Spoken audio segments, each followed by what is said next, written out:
میں بھی بیٹھنے سے نبی علیہ السلام نے منع فرمایا ہے اور اسے ناجائز قرار دیا ہے۔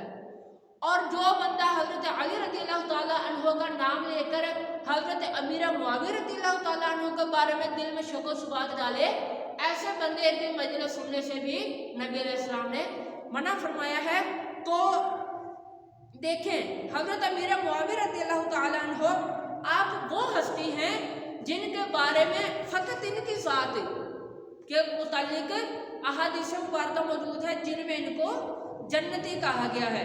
تو یہ کتاب و شریعہ میرے پاس موجود ہے، انہوں نے یہ ان کا مصنف ہے ابو بکر محمد بن حسین الاجری، اور ان کا جو یوم وفات ہے، یوم وصال، وہ ہے سنہ وصال 360 ہجری، 360 ہجری، یعنی یہ اتنے پرانے بزرگ ہیں کہ انہوں نے یہ کتاب لکھی ہے۔ اور اس میں لکھا کیا ہے کہ نبی علیہ السلام نے دعا فرمائی، نبی علیہ السلام نے دعا فرمائی، کیا اے اللہ معاویہ کو عذاب نار سے بچا، جہنم سے بچا۔ تو جس کے حق میں نبی علیہ السلام فرما دے کہ یا اللہ اس کو جہنم سے بچا، تو ہم تو دعا کرتے ہیں نا کہ ہماری دعا اوپر جاتی ہے اور قبول ہوتی ہے۔ میرے امام محمد رضا فرماتے ہیں کہ جب نبی علیہ السلام دعا کسی کے لیے کرتے تھے تو دعا اوپر نہیں جاتی تھی، قبولیت نیچے آ جایا کرتی تھی، نیچے آیا کرتی تھی، نبی علیہ السلام کی دعا کو ساتھ لے کر اوپر جایا کرتی تھی۔ تو انہوں نے حضرت امیر معاویہ رضی اللہ تعالیٰ عنہ کے بارے میں فرمایا اے اللہ اس کو جہنم سے بچا۔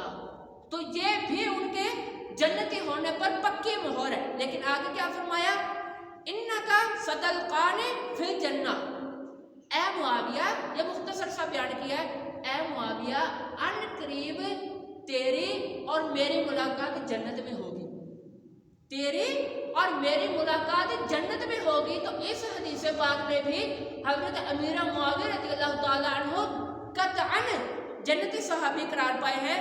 اور پھر آگے اس کے ساتھ اور بھی ہے کہ نبی علیہ السلام نے فرمایا کہ میں نے اللہ تبارک و تعالیٰ سے دعا مانگی ہے، میں نے اللہ تبارک و تعالیٰ سے دعا مانگی ہے۔ وہ دعا کیا ہے کہ اے اللہ میں جن کے ساتھ رشتہ کروں اور جن سے رشتہ لوں، یعنی میں اپنی بیٹی جن کے نکاح میں دوں اور جن کی بیٹی میں اپنے نکاح میں لوں، ان سب کو جنت عطا فرمانا، ان سب کو میرے ساتھ جنت میں داخل فرمانا۔ تو نبی علیہ السلام فرماتے ہیں اللہ تبارک و تعالیٰ نے میری یہ دعا قبول فرمائی ہے، کہ یعنی جس کے ساتھ نبی علیہ السلام نے اپنا کو رشتہ قائم فرمایا ہے اس کو اللہ تبارک و تعالیٰ جنت عطا فرمائے گا۔ تو حضرت امیر معاویہ رضی اللہ تعالیٰ عنہ کی بہن ہے ام حبیبہ، ام المؤمنین ام حبیبہ، یہ حضرت امیر معاویہ رضی اللہ تعالیٰ عنہ کی بہن ہے، حضرت ابو سفیان رضی اللہ تعالیٰ عنہ کی شہزادی ہے، اور یہ حضور کے نکاح میں ہے، یہ حضور کے نکاح میں ہے۔ تو اس لحاظ سے بھی حضرت امیر معاویہ رضی اللہ تعالیٰ عنہ پکے قطعاً جنتی صحابی قرار پائے ہیں۔ اور پھر نبی علیہ السلام نے یہ بھی فرمایا کہ اے اللہ، نبی علیہ السلام نے ایک اور جگہ فرمایا کہ جو بندہ میری امت میں سے جو لشکر سب سے پہلے سمندری جنگ کرے گا، بحری بیڑے بنا کر کفار سے سمندری جنگ کرے گا، اس پر اللہ تبارک و تعالی نے جنت واجب کر دی ہے۔ اس لشکر کے سپہ سالار پر بھی جنت واجب ہے، اس لشکر کے ہر سپاہی پر بھی جنت واجب ہے۔ شرط یہ ہے کہ وہ اس جنگ کے بعد کوئی ایسا عمل نہ کر دے جس کی وجہ سے وہ دائرہ اسلام سے نکل جائے، ایسا عمل نہ کرے کہ وہ دائرہ اسلام سے نکل جائے۔ ایسا عمل کیے بنا وہ بندے نے جنگ لڑی اور بعد میں حالت ایمان میں ہی اس دنیا سے گیا، نبی علیہ السلام نے فرمایا وہ پکا جنتی ہے۔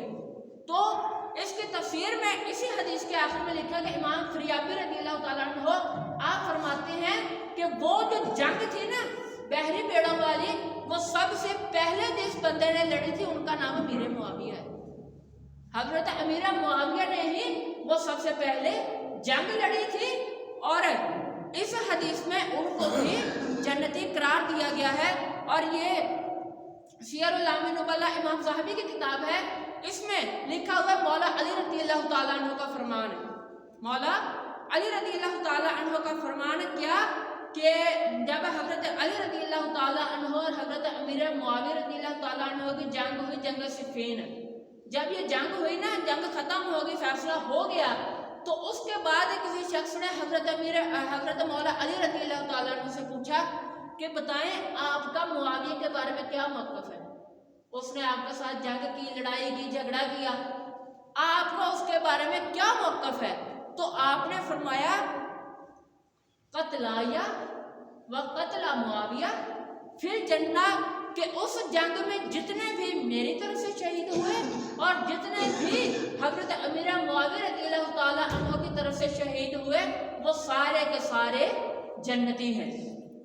معاویہ کا لشکر بھی جنتی ہے اور میرا لشکر بھی جنتی ہے. ان کو جنت کی سند مولا علی رضی اللہ تعالیٰ عنہ سے بھی ملی ہے. اور اس کے ساتھ ایک اس کتاب میں جنگ صفین کی وجہ کا بھی ذکر ہے کہ وہ جنگ صفین ہوئی کیوں تھی.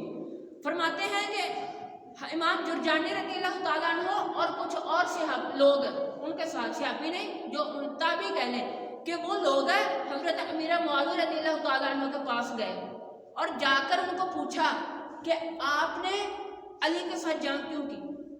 آپ نے علی کے ساتھ جنگ کیوں کی؟ کہ آپ ان کے مقام و مرتبے سے واقف نہیں تھے؟ تو حضرت امیر، یا آپ کو خود ان کو اپنا ہم پلہ سمجھتے تھے، برابر سمجھتے تھے؟ تو اس کے متعلق حضرت امیر معاویہ رضی اللہ تعالیٰ عنہ فرماتے ہیں لا، ایسی بات نہیں ہے، واللہ اللہ کی قسم میں یہ بات جانتا ہوں کہ حضرت علی رضی اللہ تعالیٰ عنہ مجھ سے کئی گنا افضل ہیں، وہ مجھ سے کئی گنا زیادہ شانوں والے ہیں، مقام والے ہیں، مرتبے والے ہیں. لیکن جو ہمارے وجہ بنی ہے جنگ کی وہ یہ تھی کہ کیا تم لوگ یہ نہیں جانتے کہ حضرت عثمان غنی رضی اللہ تعالیٰ عنہ مظلومن شہید ہوئے، ان کو ناحق شہید کیا گیا. تو یہ ہمارا مطالبہ تھا ان کے ساتھ کہ یا تو کیا کہتے ہیں آپ امیر المؤمنین ہیں، خلیفۃ المسلمین ہیں، آپ کو پتہ ہے، قاتلوں کا پتہ ہے جنہوں نے یہ حرکت کی ہے، لہٰذا آپ ان کو سزا دیں. یہ مطالبہ تھا. اور حضرت امیر معاویہ رضی اللہ تعالیٰ عنہ، حضرت مولا علی رضی اللہ تعالیٰ عنہ، آپ یہ فرماتے تھے کہ ابھی تھوڑے سے جو معاملات ہیں نا وہ ٹھیک ہو جائیں، جیسے وہ ٹھیک ہوں گے ہم ان سے بدلہ ضرور لیں گے. لیکن چونکہ یہ حضرت علی رضی اللہ تعالیٰ عنہ یہ بعد کے قائل تھے کہ معاملہ ٹھیک ہونے کے بعد بدلہ لیں گے، اور حضرت امیر معاویہ رضی اللہ تعالیٰ عنہ اس بات پر تھے کہ جب قاتلوں کا پتہ ہے کہ مجرم کون ہے لہذا اس کو سزا دی جائے. اس بنیاد پر یہ جنگ ہوئی. لیکن بعد میں حضرت امیر معاویہ رضی اللہ تعالیٰ عنہ اور حضرت امام حسن رضی اللہ تعالیٰ عنہ کی آپس میں صلح ہو گئی. تو جب صلح ہو گئی تو اہل بیت اور یہ جو معاملات تھے یہ سارے ختم ہو گئے. حضرت امیر معاویہ رضی اللہ تعالیٰ عنہ جنتی صحابی قرار پائے. حضرت امیر معاویہ رضی اللہ تعالیٰ عنہ جنتی صحابی قرار پائے. اور یہ وہ حکمران ہیں حضرت امیر معاویہ رضی اللہ تعالیٰ عنہ جن کو اللہ تبارک و تعالیٰ نے انتہائی سیاسی دماغ عطا فرمایا تھا. انتہائی یہ سیاستدان بندے تھے، جسے کہہ لیں کہ حقیقی معنی میں جو سیاستدان تھے نا حضرت امیر معاویہ رضی اللہ تعالیٰ عنہ تھے. انہوں نے اپنے سیاست کے ذریعے کیا کہتے ہیں پوری دنیا میں اسلام کا غلبہ کیا. اگر یہ کفر اور کیا کہتے ہیں باقی جو فتنے پھیلے ہیں یہ حضرت فاروق اعظم رضی اللہ تعالیٰ عنہ کے وصال کے بعد پھیلے ہیں. اور اگر کفر اوپر آیا ہے نا تو وہ حضرت امیر معاویہ کے بعد آیا ہے. حضرت امیر معاویہ نے اور حضرت عمر رضی اللہ تعالیٰ عنہ خلفاء ثلاثہ نے اور حضرت خلفاء اربعہ نے اور حضرت امیر معاویہ نے، ان 5 ہستیوں نے کفر کا بالکل یوں سمجھ لیں کہ صفایا کر دیا تھا. وہ تو بعد میں آیا. لیکن اور ایک بات میں اور کرتا چلوں سیاست کے حوالے سے جو حضرت امیر معاویہ کی تھی اور یہ اس کا مقام کیا ہے، یہ اس چیز کا مقام کیا ہے. میں پڑھ رہا تھا الکامل میں کہ حضرت امام حسین رضی اللہ تعالیٰ عنہ آپ جب تشریف لے کر گئے نا کربلا کی طرف جانے لگے تو لوگوں نے کہا، یہ بات پڑھ کر سچی بات ایک دفعہ میں ہل گیا کہ یار ہم کیا ہیں اور نام ہم حسین پاک کا لیتے ہیں اور ہمارے کام کیا ہیں، اور ہم خود کیا ہمارا تعلق صرف امام حسین کے ساتھ 10واں رنگ کا ہے اور وہ ابھی حسین کے ساتھ تعلق نہیں. حسین کے نام کے جو دیگیں پکتی ہیں ان میں جو بوٹیاں ہوتی ہیں ان کے ساتھ تعلق ہوا، پھر حسین کے ساتھ کوئی تعلق نہیں ہوا، جو وجہ انہوں نے بتائی ہے کیا؟ جب لوگوں نے پوچھا کہ آپ کو پتہ ہے کہ اتنے سنگین حالات ہیں، امام حسن رضی اللہ تعالیٰ عنہ کو زہر دے کر شہید کر دیا گیا، آپ کے بابا کو شہید کر دیا گیا، آپ نے جو بندہ بھیجا تھا اس کو بھی شہید کر دیا گیا، تو یہ سارے معاملات آپ کے سامنے ہیں، آپ پھر کربلا کیوں جا رہے ہیں؟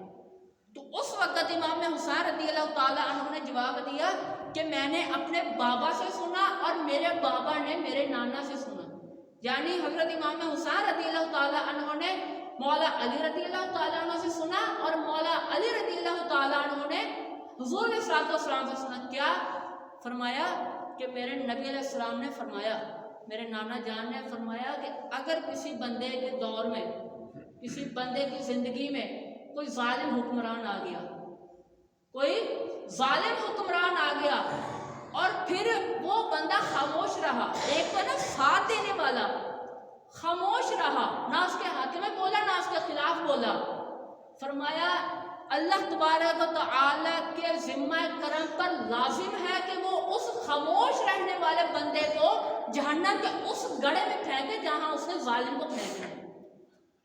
تو یہ ایک خاموش رہنے والے کے بارے میں امام حسین رضی اللہ تعالیٰ عنہ یہ فرما رہے ہیں کہ جو ظالم کے سامنے خاموش رہا، ظالم حکمران کے سامنے خاموش رہا، اس کو اللہ تبارک و تعالیٰ جہنم کے اسی گڑھے میں پھینکے گا جہاں اس ظالم کو پھینکنا ہے۔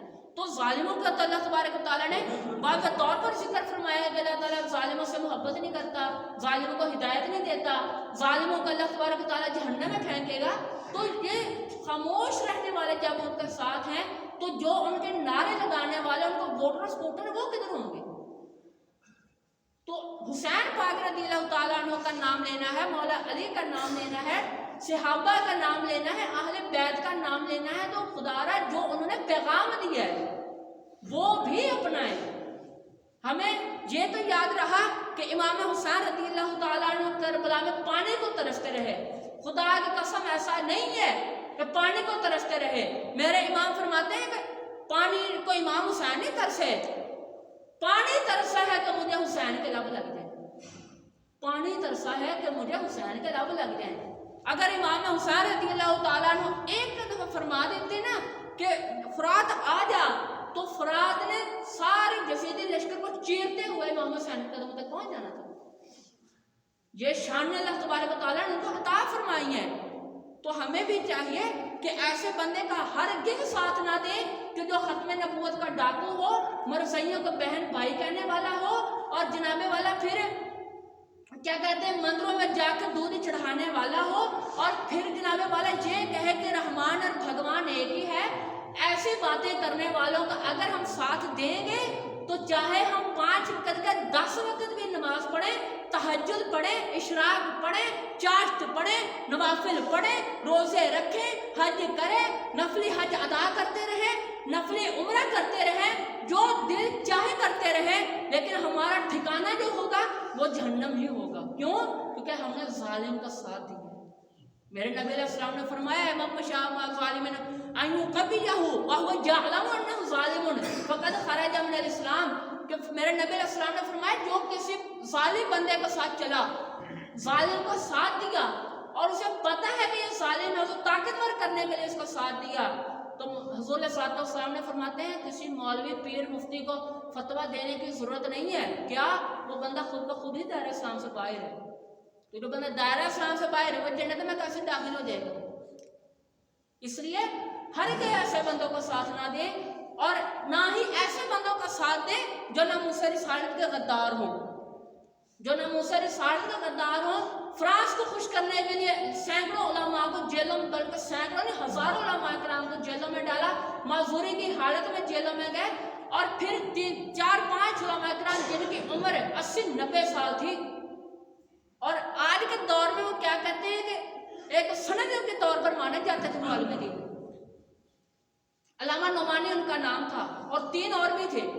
ان کو جیل میں 80 سال کے 80-85 سال کے عمر کا بزرگ ان کو جیل میں مار مار کر شہید کر دیا گیا۔ یہ جو اس سے پچھلی حکومت تھی اس کے دور میں یہ سب کچھ ہوا ہے۔ تو ایسے لوگوں کا ہرگز ساتھ نہ دیں، آپ مجھ پر پابندی لگا دیں گے کہ ادھر گفتگو نہیں کرنی تو یار دیکھیں میں رک جاؤں گا. پابندی آپ کی قبول ہے کیونکہ میں تو انتظامیہ کے اجازت کے بنا کچھ نہیں کر سکتا.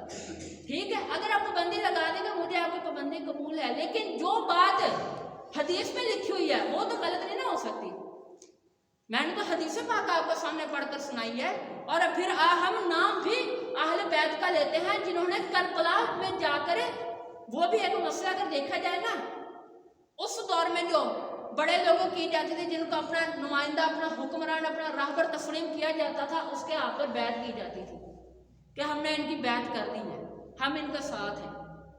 اور چونکہ اب عوام سے آگے لہٰذا اب کیا کہتے ہیں بیعت کی تھا پر جگہ پر ووٹ ہو گیا, ووٹنگ ہونی شروع ہو گئی کہ ووٹ ڈالیں گے. تو اگر ہمارا ووٹ, نبی علیہ السلام نے فرمایا کہ جو بندہ جہاد کے لیے گھوڑا پالتا, گھوڑا, اللہ تبارک و تعالیٰ سے گھوڑے کا بھی وزن کرے گا. اس گھوڑے نے اپنی ساری زندگی میں جتنی نیند کی ہے اس کا وزن بھی ہوگا, جو اس نے کھانا کھایا, چارہ کھایا ہے اس کا وزن بھی ہوگا, جو اس نے پیشاب کیا ہے اس کا وزن بھی ہوگا, اور جو جنگ کے میدان میں بھاگتے ہوئے اس کو پسینہ آیا ہے اس پسینے کا بھی وزن ہوگا. حدیث پاک کا مفہوم بیان کیا, پسینے کا بھی وزن ہوگا. تو آپ مجھے بتائیں کہ جو دین کے حق میں گھوڑا نکلے تو اس کا پیشاب بھی دھل جائے, لیکن اگر دین دشمنوں کے حق میں ہمارا ہاتھ چلا جائے, ہماری پرچی دین دشمنوں کے حق میں چلی جائے, تو کیا وہ ہمارے اعمال ناموں میں نہیں تلے گی؟ وہ بھی ہمارے اعمال ناموں میں تلے گی. اگر ہم ظالموں کے ساتھ کھڑے رہے تو پھر اس کا بہتر حل یہی ہے, اگر ظالموں کے ساتھ ہی رہنا ہے, ختم نبوت کے ڈاکوؤں کے ساتھ ہی رہنا ہے, علماء کے قاتلوں کے ساتھ ہی رہنا ہے, ختم نبوت کے منکروں کے ساتھ رہنا ہے, مرثیوں کو بہن بھائی کہنے والوں کے ساتھ رہنا ہے, مسجد رحمت للعالمین کو خون کے ساتھ بھر دینے والوں کے ساتھ رہنا ہے, سرکار کی آمد مرحبا یہ نعرہ لگانے کے جرم میں حویلیاں کے اندر 50 سے 60 مسلمانوں کو شہید کرنے والوں کا اگر آپ نے نام لینا ہے تو پھر حسین کا نام لینا چھوڑ دیں, پھر حسین پاک سے اپنے آپ کو دور رکھیں. کیوں؟ کیونکہ اگر ہم ان کا نام لے کر ان لوگوں کے ساتھ کھڑے رہے نا تو قیامت والے دن امام حسین رضی اللہ تعالیٰ عنہ سے اپنا چہرہ چھپانا, ان کو آپ کی دیگوں کی ضرورت نہیں ہے, ان کو آپ کے چاولوں کی ضرورت نہیں ہے, ان کو مشن انہوں نے جو آپ کو دیا ہے ان کو ان کی ضرورت ہے کہ آپ اس کو مشن کو آگے لے کر چلیں. اور وہ مشن کیا ہے کہ مر جائیں گے ظالم کی حمایت نہ کریں گے, ظالموں کا ساتھ ہے کبھی نہیں دیں گے. وہ ان کا ایک مشن تھا. انہوں نے 6 ماہ کا علی اصغر قربان کر دیا لیکن کسی ظالم کو ووٹ نہیں دیا. جس حسین کو ہم ماننے والے ہیں 6 ماہ کا علی اصغر قربان کر دیا, ظالم کو ووٹ نہیں دیا. اور ہمارا حال کیا ہے, جدھر سے چاولوں کا ڈبہ مل جائے اسی کی جائے جائے. لہذا حسین نہیں بنے, صرف نام کے نہیں, آپ کی کردار سے حسینیت نظر آنی چاہیے کہ نہیں یہ حسین کو بھی مانتے ہیں اور حسین کے بھی مانتے ہیں, یہ حسین کا نام بھی لیتے ہیں اور مشن حسین پر چلتے بھی ہیں. دعا ہے اللہ تبارک و تعالیٰ ہمیں سمجھنے کی اور اس پر عمل کرنے کی توفیق عطا فرمائے, اور ہمیں حقیقتاً حسینی بننے کی توفیق عطا فرمائے, اور حضرت امام حسن رضی اللہ تعالیٰ عنہ کی سیرت کو اپنانے کی توفیق عطا فرمائے, اور ہر صحابی کی محبت, ہر اہل بیت کے فرد کی محبت ہمارے دلوں میں داخل فرمائے. وما علیہ الا البلاغ. آمین.